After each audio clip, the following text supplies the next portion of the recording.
어서오세요. 괴담 들려주는 낚시꾼 괴담로 괴담집사입니다. 전 오래된 건물이나 숙박시설을 보면 그 자리에 있던 세월만큼이나 많은 사연들이 있겠구나 그런 생각을 하거든요. 그게 그렇다고 뭐 자주 보는 건물을 보면서도 볼 때마다 그러진 않고요. 단팬님들은 어떠세요? 여행이나 출장을 갔을 때 그런 건물들 보면 그런 생각 들지 않으세요? 숙박시설 같으면 하루 머물고 싶다거나 그런 거. 이번 이야기는 일본 괴담 채널에 올라온 일본인의 소름 돋고 섬뜩한 사연입니다. 그럼 일본인의 기묘한 경험담 사토시의 시점으로 떨어보겠습니다.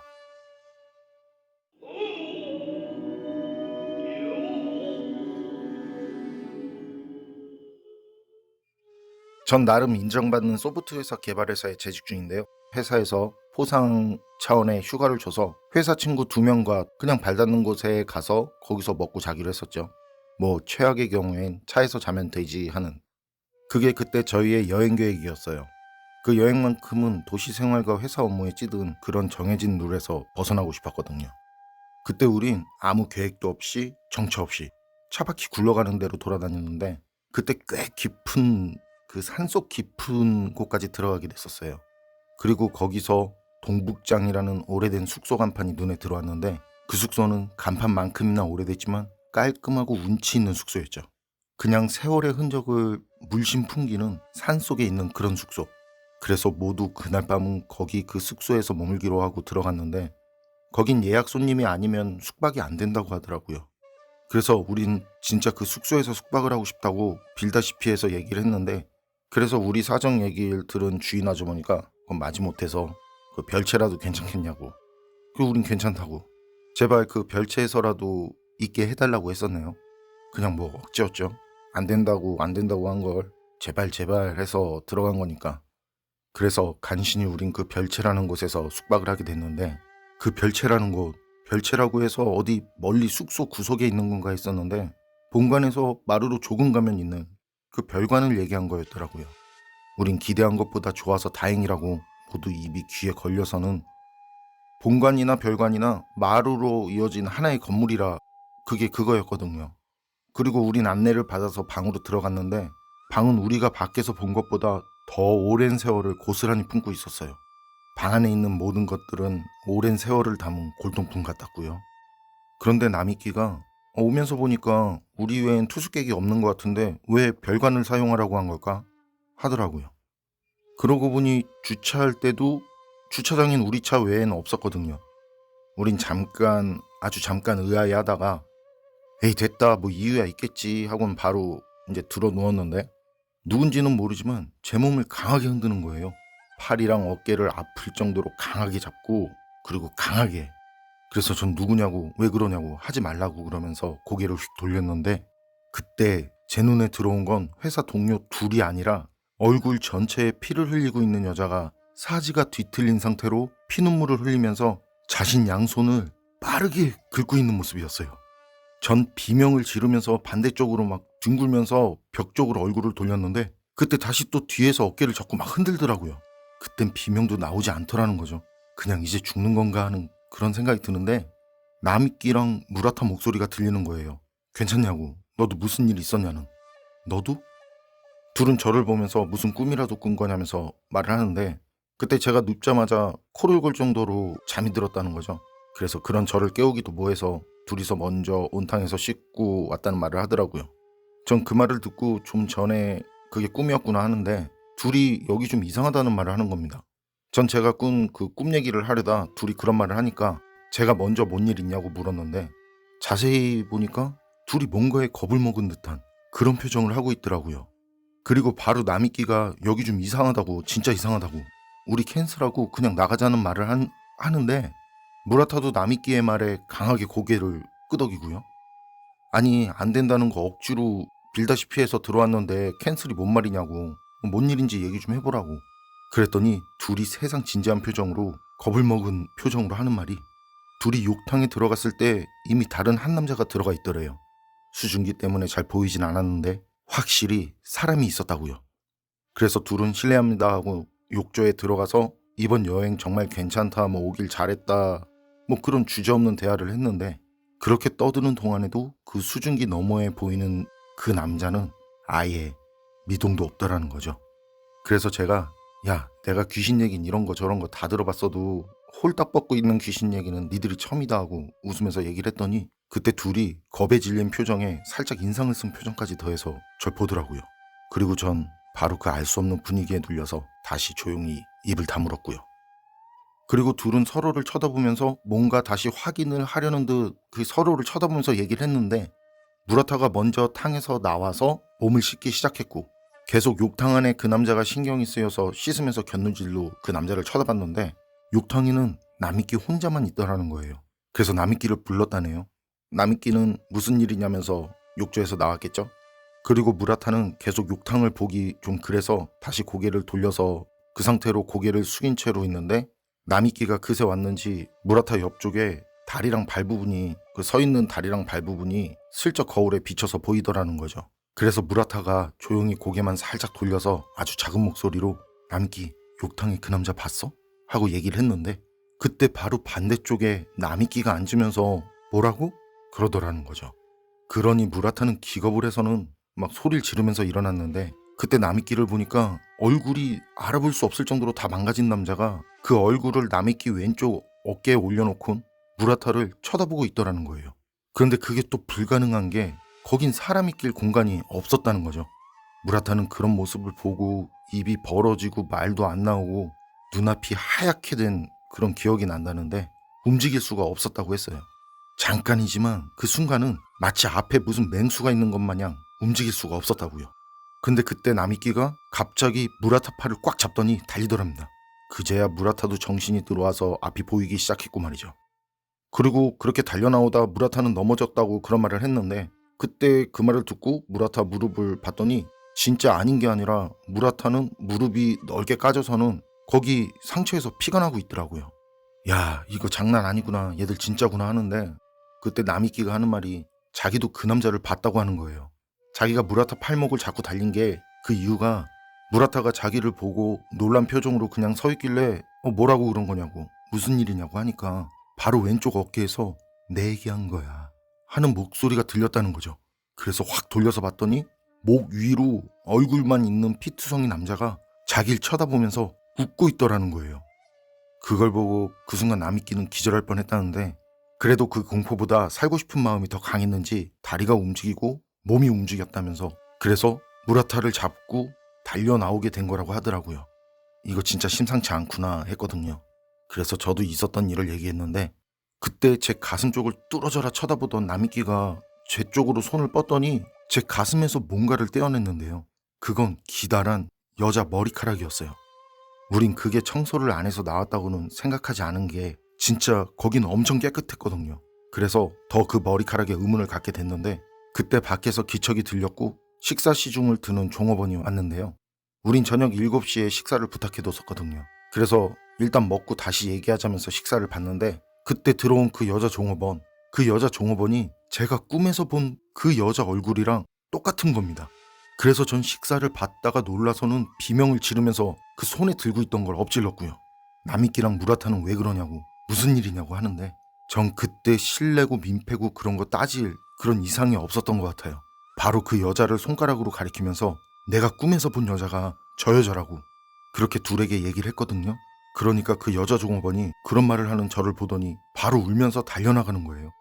우린 잠깐 그 모습을 보다가 나미끼랑 무라타가 저보고 너무 긴장해서 그런 거 아니냐면서 온탕에서 있었던 일도 주인 아주머니한테 얘기할 겸 일 커지기 전에 빨리 가서 사과해야겠다고 그렇게 말을 하더라고요. 그리고 무조건 캔슬하고 나가는 걸로 하자고. 그렇게 정하고 우리 셋은 정중히 사과를 하려고 본관으로 가는데 그때 마루 중간쯤 갔을 때였는데 그 여자 종업원하고 주인 아주머니가 우리가 있는 별관으로 가려는 듯 빠른 걸음으로 우리 쪽이 있는 곳으로 같이 걸어오더라고요. 그리고 먼저 우리한테 사과를 하는 거예요. 미안하다고. 혹시나 했는데 아닐 거라고, 그렇지 않을 거라고, 이번엔 괜찮을 거 같았다고 하면서요. 그리고 우리 다섯은 별관으로 가서 다시 얘기를 했는데 그때 주인 아주머니 말이 그 여자 종업원은 쌍둥이고 주인 아주머니 동생 딸인데 둘은 어려서 일찍 부모님이 교통사고로 죽고 그래서 친인척이라고는 아주머니뿐이라 어려서부터 둘을 그 주인 아주머니가 친딸처럼 키우고 같이 살았다고 하더라고요. 그리고 그 여자 종업원이 쌍둥이 중 동생이고요. 그렇게 같이 살다가 이제 쌍둥이가 20살이 되던 해, 그러니까 우리가 거기 가기 3년 전쯤 겨울에 그날 진짜 눈이 엄청나게 온 날이었다고 하더라고요. 그때도 숙소는 예약으로만 손님을 받고 있었는데 그날 어떤 남자가 눈이 너무 온다면서 하루만 묵고 가게 해달라고 했다네요. 사장님이 보기에도 그냥 보내면 이거 얼어 죽겠구나 싶어서 할 수 없이 받았는데 그때 그 남자가 술에 취해서는 그 언니를, 쌍둥이 중에 그 언니를 잔인하게 죽였다는 거예요. 손은 묶고 다리는 부러뜨리고 온몸을 피범벅으로 만들어서는, 그리고 그 남자는 그 뒤로 칼을 손에 들고 숙소 여기저기 피를 묻히면서 뛰어다녔고 다른 투숙객들은 모두 나와서는 단합해서 경찰이 오기 전에 그 남자를 잡으려고 쫓아갔고요. 그리고 그때 남자가 피한 곳이 온탕이었다는데 거기 바닥에 미끄러지면서 자기가 들고 있던 칼에 자기가 찔려서 죽었다는 얘기였는데요. 아니, 사람들이 쫓아갔을 땐 이미 죽어 있었다는데 그 남자가 죽은 자리엔 몸만 있고 머리가 없었다고 해요.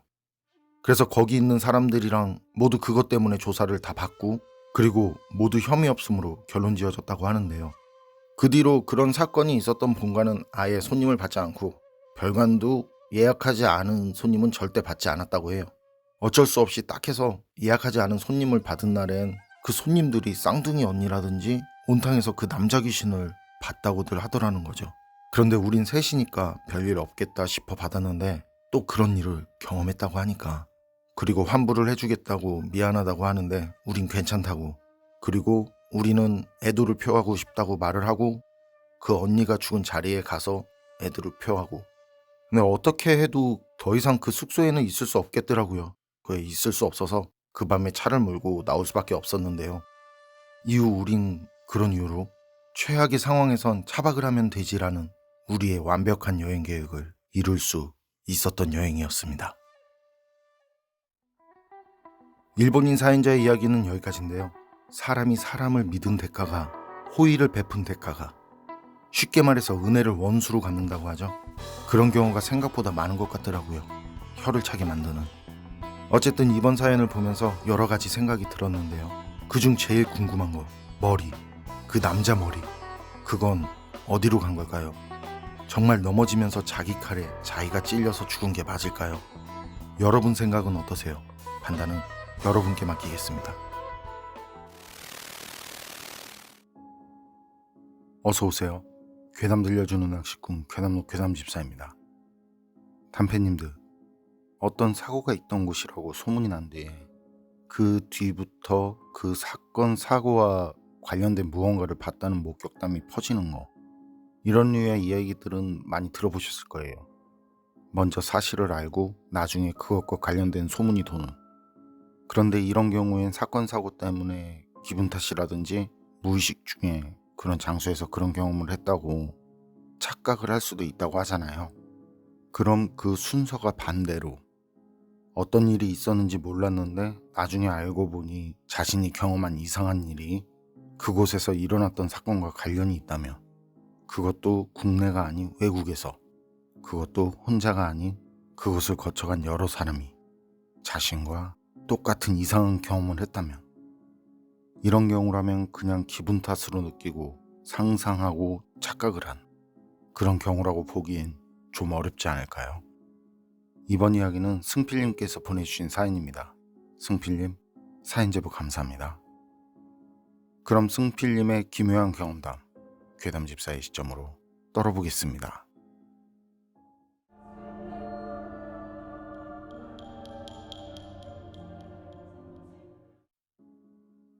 제가 소름 돋는 오싹한 얘기 하나 해드릴게요. 저까지 넷이서 교토에 출장을 갔을 때 오래된 숙소에서 이상한 경험? 그 이상한 경험을 한 적이 있는데요. 그때 거기 그 숙소를 밝힐 순 없지만 그런 경험을 한 건 저희가 처음은 아니었던 것 같고요.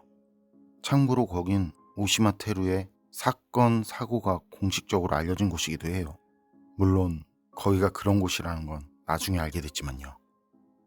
처음 그 숙소 느낌, 오래된 느낌이 그대로 살아있어서 좋다는 일행도 있었는데 제 경우엔 좀 음산하다고 할까요? 오래된 느낌이 살아있는 건 맞는데 그런 오래된 건물이 주는 평온한 느낌 있잖아요. 그런 평온한 느낌은 들지 않더라고요.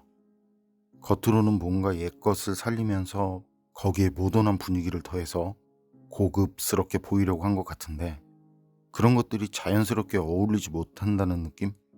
어딘지 모르게 조화롭지 못하다는 느낌이 들었고요. 건물은 단층이고 몇 개로 나눠졌는데 기다란 마루로 이어진 형식. 방은 넓고 깔끔했어요. 창문과 방문은 나무에 종이를 붙인 방식이고 방문은 두 개가 있었는데요. 방문 하나를 열면 또 방문이 있는, 그리고 그 방문을 열면 건물과 건물로 다니는 그 마루가 있고요. 그리고 건물 뒤편으로는 숲길이 있었는데 저희 방 창문으로 거기서 돌아다니는 사람들 소리가 들려오더라고요.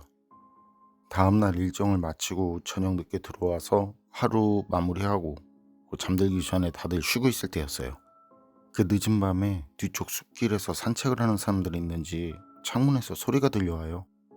깨르르 웃기도 하고 뛰어다니는 소리도 나고 일행들은 그냥 웃으면서 많이 좋은가 보다고 그러곤 자리를 잡고 잠이 들었는데요. 잠자리가 영 불편한 거예요. 깊은 잠에 들지 못하고 들추기다가 문 쪽으로 고개를 돌렸는데 방문과 방문 사이엔 간접등 같은 약한 등이 있었거든요. 살짝 노란 빛이 도는 그런 불빛. 그래서 그 빛이 종이로 된 방문에 비쳤는데 거기에 어떤 여자가 앉아있더라고요. 정확히는 일본 전통 목장을 한 여자 모습처럼 보였는데요. 작은 물레를 돌리고 있더라고요. 천천히. 방문과 방문 사이에 물레를 놓고 앉아서 그걸 돌리고 있는 여자 모습. 그걸 보니까 진짜 엄청 무서운데 소리가 나오질 않아요. 영화나 드라마 같은 거 보면 왜 비명을 지르거나 어쩌고저쩌고 하잖아요. 그런데 그땐 진짜 아무 생각도 나지 않더라고요. 그리고 방에 있는 다른 일행을 깨울 수도 있잖아요. 그런데 그게 안 돼요. 아무것도 못 봤고 아무 일도 없었다는 듯이 조용히 눈 감고 돌아눕고 싶은데 그것도 안 되더라고요. 그냥 몸이 굳어버린 것 같이 움직일 수가 없었어요. 도둑이 든 거라면 거기서 물레나 돌리고 있진 않겠죠. 상식적으로 그리고 본능적으로 그냥 그게 정상적인 상황도 아니고 사람도 아니구나 하는, 그냥 생각하지 않아도 알겠더라고요. 그렇게 무서운데 고개도 돌리지 못하고 눈도 감지 못하는 상황. 그냥 숨죽이고 그 모습을 계속 보는, 아니 보기 싫어도 몸이 움직이지 않아서 볼 수밖에 없는 그런 상황이었는데요. 그때 그 물레를 돌리는 여자 뒤쪽으로 검은 실루엣이 보여요. 몇 명인지 정확히는 모르겠는데 서너 명 정도? 그쯤 되는 것 같고, 그리고 이상한 게 그게 방문에 비친 그림자잖아요. 그런데 승려복을 입은 승려라는 걸 알겠더라는 거예요. 그리고 그 뒤에 나중에 나타난 검은 그림자들이랑 여자 그림자는 한 덩어리가 됐고요. 그러더니 안개처럼 흐릿하게 사라지는 거예요. 그게 시간적으로는 길지는 않았어요. 그런데 체감적으로는 굉장히 길었다는 거. 그리고 전 그 뒤에 다시 저도 모르게 잠이 들었더라고요. 잠이 드는지도 모르게. 그래서 그땐 그게 꿈이었구나 했었거든요. 가위 눌림이라든지 악몽 그런 거. 그리고 일행들한테 그 얘기를 했고 가위도 처음이고 그런 악몽도 처음이라고. 그런데 세 명 중 하나가 나도. 그 친구 말이 자기도 간밤에 저랑 같은 일을 경험했는데 아침에 일어나면서 그게 그냥 꿈이었다고 생각을 하고 있었다는 거죠. 그런데 제가 하는 얘기가 간밤에 자기가 꾼 꿈이랑 같으니까 둘이 그러니까 나머지 둘도 신기하다고. 그리고 저희는 이틀 정도 더 머물렀는데 마지막 날 넷이서 모두 같은 꿈을 꿨다는 거. 똑같이 방문과 방문 사이에서 물레를 돌리는 여자를 봤고 이어서 나타난 승려들도 봤고, 그날 아침에는 일어나서 다들 놀라서는, 그리고 일을 마치고 돌아와서 회사에서 동료들하고 일본에서 있었던 얘기를 하던 중에 직장 동료 하나가 오시마테루에서 검색을 해보자고, 거기에서 인사사고라든지 그런 걸 알 수 있다면서. 저도 그렇고 같이 간 셋도 몰랐거든요. 그런 게 있다는 거. 그리고 그 동료는 능숙하게 검색을 해서 조회를 했는데 그 숙소가 있던 자리가 전에는 제법 규모가 있는 간의 수공업으로 고급 옷감을 만들던 곳이었고, 그 집 며느리가 승려복장을 한 강도들에게 살해를 당했다고 한다. 이런 이야기가 있더라고요. 그리고 저희가 말한 내용하고 검색을 했을 때 알게 된 내용이 너무 비슷하니까 그게 오래된 옛날 이야기를 적어놓은 것 같은데도 말이죠. 거기 있던 사람들은 놀라지 않는 사람이 없었어요.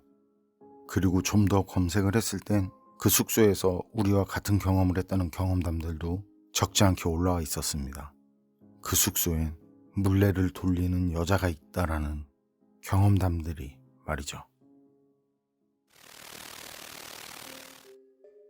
승필님 사연은 여기까지인데요.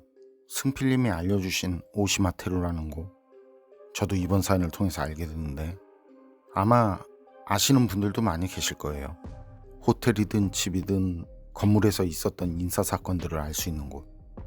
그런데 그런 곳에서 검색한 결과가 승필님 일행이 경험한 물레 돌리는 여자와 승려복장을 한 실루엣들을 봤는데 그곳에서 있었던 사건과 연관이 있더라. 그리고 그곳에서 그런 경험을 했다는 경험담들도 다수 있더라. 이게 사실이라면 정말 안타까운 사건이었겠고, 그런 이유에서 그때 죽은 영가는 뭔가를 알리기 위해서 사람들 앞에 나타나는 건 아닐까요? 그렇다면 승려 복장을 한 실루엣들이 나타나는 이유는 어렵네요. 여러분 생각은 어떠세요? 판단은 여러분께 맡기겠습니다. 어서오세요. 괴담 들려주는 낚시꾼 괴담로 괴담집사입니다. 단팬님들 민박 경험 있으신 분 어떠셨어요? 전 민박이란 걸 한 번도 해본 경험이 없거든요. 그런데 영화나 드라마에서 봐도 그렇고 그냥 듣기만 해도 참 낭만적이다 싶은데 바로 바다가 앞인 바닷가 민박집이라면 더 하겠죠? 이번 이야기는 일본 괴담 채널에 올라온 기묘한 이야기입니다. 그럼 일본인 사연자의 기묘한 경험담 괴담집사의 시점으로 떨어보겠습니다.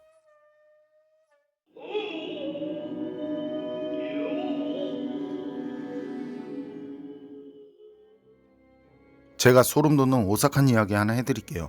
고등학교 시절이에요. 고등학교에 입학하자마자 학교 교지를 만드는 그 편집부 선배들에게 동아리 가입을 강요받았고, 그리고 얼마 지나지 않아서 신입생과 2학년 선배, 그리고 동아리 지도교사, 이렇게 해서 신입 환영회 겸 동아리 MT를 바닷가 마을로 갔었는데요. 그때 편집부 동아리에 가입을 한 신입생은 저 포함 6, 2학년 동아리 선배는 7. 아직 서로에 대해서 잘 알지 못하고 얼굴도 목소리도 익지 않은 시기였죠. 민박집은 바닷가 바로 앞에 있었고요. 그리고 굉장히 무서운 인상을 한 나이가 지긋한 아저씨가 주인인 굉장히 맑고 오래된 집이었어요. 그리고 단체 손님이 많고 익숙한 듯, 마치 단체 손님 위주로 영업을 하는 듯 판자바닥으로 된 넓은 방들로 이루어져 있었는데 방 하나는 우리 모두가 지내도 좁지 않을 정도였어요. 밤이 되어 우리 모두가 그 판자바닥으로 된 넓은 방에서 뒤엉켜 자고 있을 때였어요. 누가 저를 흔들더라고요. 처음엔 그냥 긴가민가 하면서 자세만 바꿨는데 그리고 이번엔 분명히 제 이름까지 말하면서 저를 흔들더라고요. 그래서 잠이 덜 깬 상태로 몸만 살짝 틀어서 보는데 방도 어둡고 한참 졸려서 그 눈도 떠지지 않은 상태라 절 흔들어 깨운 녀석은 그냥 검은 실루엣만 보이더라는 거죠. 사토시, 나 화장실 가고 싶은데 혼자 가기 무섭다. 절 깨운 녀석은 속삭이듯 말했어요. 선배가 후배한테, 지도교사가 제자한테 화장실 가기 무서우니까 같이 가자고 그러진 않겠죠? 동급생이구나. 화장실을 같이 가자고? 한심한. 그래서 그냥 무시하고 다시 누워서 잠을 자려는데, 그런데 동급생인 그 녀석도 참 답답하더라는 거죠. 고등학생이나 돼서는 화장실 가는 게 무섭다라니. 그런데 그 답답한 녀석이 또 절 흔들면서 깨우는 거예요. 사토시, 제발 같이 좀 가줘. 부탁할게. 그런데 이번엔 절대 거절할 수 없을 정도로 애절하게, 절대 모른 척 할 수 없을 정도로 인내와 끈기를 가지고 그렇게 집요하게 부탁을 하더라는 거죠. 그런데 그러는 중에도 누구 하나 왜 그러냐는 사람이 없어요. 녀석이 암만 작게 말한다고 해도 말이죠. 그렇게 계속 말하면서 절 흔들어 제끼면 누구 중 하나는 일어날 법도 한데 부정한 사람들. 그래서 전 녀석에게 알았다고 그만하라고. 그래서 끝내 거절하지 못하고 일어났고, 그리고 일어나서 다른 사람들 깨지 않도록 녀석과 조용히 고양이 걸음으로 방에서 나갔다는 거죠. 무정한 사람들을 보면서 내가 총대구나 하면서. 그리고 방 밖으로 나가서 화장실을 가려는데, 그러고 보니 낮엔 밖에 있는 화장실만 사용을 했었거든요. 건물 안은 화장실이 어디 있는지 모르겠더라고요. 그래서 녀석은 아는 건가 하고는 화장실 어디인 줄 알아? 하고 물어봤는데 녀석도 바깥에 있는 화장실만 알고 있다고. 아, 이거 제대로 걸렸다. 민박집 대문을 열고 아예 밖으로 나가서도 바다 쪽으로 좀 더 가야 있는 바깥 화장실. 거긴 민박집만큼이나 낡고 오래된 느낌 충만하고 바닥까지 판자로 된 화장실이거든요. 그래서 혹시나 판자가 부서져서 빠지는 건 아닌가 하는 그런 걱정까지 들 정도였는데 거기 또 등조차도 없어서 낮에도 어두운 곳이에요. 화장실이 그러니 녀석도 혼자 가긴 무서웠겠다. 그래, 거긴 혼자선 무리지. 그런 생각이 들더라고요. 그리고 대문 말고 민박집 현관을 열고 마당을 지나면 대문인데 그 현관을 열려고 현관 손잡이에 손을 대는 순간 갑자기 뭐 하는 거야? 이런 큰 소리가 나더라고요. 놀라서 입 밖으로 심장이 나올 것 같다라는 말이 있죠. 제가 그때 딱 그 상황이었는데 그렇게 놀란 상태로 소리가 나는 뒤를 돌아보니까 거기 민박집 아저씨가 플래시를 우리 쪽으로 비추면서 잔뜩 화난 모습으로 서 있더라고요. 전 친구가 화장실을 가고 싶다고 그래서 화장실에 가려는 길이라고 말하려는데 그 아저씨가 어여 썩 나가지 못하겠냐고 우릴 보면서 냅다 소리를 질러요. 그러면서 우리한테 뭘 막 뿌려댔는데 소금이더라고요. 전 영문도 모른 채 왜 죄송한 건지 모르겠지만 그냥 일단 죄송하다고 하면서 빨리 나가려고 급하게 현관 그 손잡이를 잡는데 너 말고 저 녀석 말이다. 아저씨는 좀 전보다 더 험상궂은 얼굴을 하곤 제 옆에 있는 동급생을 손가락으로 가리키더라고요. 그리고 제가 혼란스러워서 그냥 멍하니 서 있는데 그때 파박 하면서 형광등 켜지는 소리가 났고요. 아저씨가 전등 스위치를 올린 거죠. 그래서 주위가 밝아지고 선명하게 다 보였는데 그런데 방금 전까지 옆에 있던 그리고 당연히 옆에 있어야 할 화장실에 같이 가자던 친구가 보이지 않더라고요. 그 대신 저랑 그 친구가 같이 걸어온 복도엔 우리 방까지 이어진 젖은 족적이 보였는데요. 그런데 그 젖은 족적은 한 사람 것만 있더라는 거죠. 그걸 보면서 멍하니 서 있는데 민박집 아저씨가 좀 전하고는 다른 낮고 차분한 목소리로 말하더라고요. 위험했다고. 바닷속으로 끌려갈 뻔했다고. 그러면서 이제 그만 돌아가서 자라고. 전 제가 방금 전까지 직접 겪은 상황이며 그리고 아저씨 말까지 들으니까 온몸에 닭살이 올라오더라고요. 그래서 바로 급하게 방으로 들어갔는데요. 저 외에 다른 사람들은 아무 일도 없는 듯이 모두 이불 속에서 편히 자고 있었어요. 그때까지도 잠에서 깨서 일어난 건 저뿐이었습니다. 일본인 사연자의 이야기는 여기까지인데요. 제보자가 들어간 뒤에도 다른 사람들은 곤히 자고 있었다라 제보자를 데리고 가려던 귀신과 제보자는 무슨 관계가 있었던 걸까요? 그리고 아저씨가 썩 꺼지라고 귀신에게 소리를 질렀으며 그러면서 소금까지 뿌렸다는데 그렇게 고함을 칠 정도면 방에서 잠자던 사람도 나와줘야 하는 건 아닐까요? 무슨 일이 있는 건가 하면서 혹시 민박집 사장이라고 생각했던 그 아저씨 실은 민박집 사장도 아니고 고함을 지르는 소리도 제보자에게만 들렸던 건 아닐까요? 그게 아니면 일행들 진짜 무심한 건데 여러분 생각은 어떠세요? 판단은 여러분께 맡기겠습니다. 괴담록 오늘 이야기는 여기까지입니다.